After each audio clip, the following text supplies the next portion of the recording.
भाषण करत असताना राज्यपाल महोदय म्हणाले सामान्य लोकांचं सरकार। अध्यक्ष महोदय, आज जर या महाराष्ट्रामध्ये बघितलं तर 3.5 कोटी वाहनं असतील आणि 80% वाहनं ती मोटरसायकल असेल, म्हणजे सामान्य लोकांची ती वाहनं आहेत।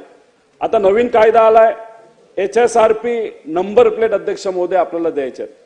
अध्यक्ष महोदय, 5 दिवसापूर्वी जेव्हा फडणवीस साहेब मुख्यमंत्री म्हणून आणि 2 उपमुख्यमंत्री त्या ठिकाणी प्रेस मीट घेत होते, त्या प्रेस मीट मध्ये सांगत असताना त्यांनी सांगितलं की विरोधी पक्षातले जे कोणी आमदार असतील, नेते असतील, ती खोटी माहिती पसरवत आहेत।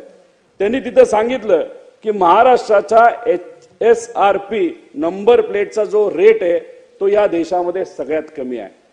पण आपण जर आकडेवारी अध्यक्ष महोदय बघितले आणि काही GR त्याच्यामध्ये बघितले, गुजरात असो, महाराष्ट्र असो, मध्य प्रदेश असो, त्याच्यामध्ये जर बघितलं तर महाराष्ट्राचा रेट या देशामध्ये सगळ्यात जास्त आहे। टॅक्स धरून हा 531 रुपयाच्या आसपास आहे आणि तोच रेट गुजरातमध्ये किती आहे टॅक्स धरून, तर 160च्या आसपास आहे। मी म्हणत नाही की मुख्यमंत्री खोटं बोलले, पण ज्या अधिकाऱ्यांनी त्यांनी खोटी माहिती दिली आणि त्या खोट्या माहितीवर त्यांनी लोकांसमोर त्या ठिकाणी प्रेस मीट घेतली, अध्यक्ष महोदय माझं म्हणणं की त्या अधिकाऱ्यांवर कारवाई केली पाहिजे।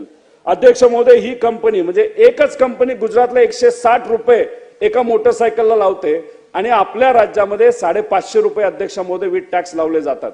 आता हा पैसा कोणाला द्यायचा आहे? सरकारला द्यायचा नाही, हा सामान्य लोकांना अध्यक्ष महोदय तिथं द्यायचा आहे।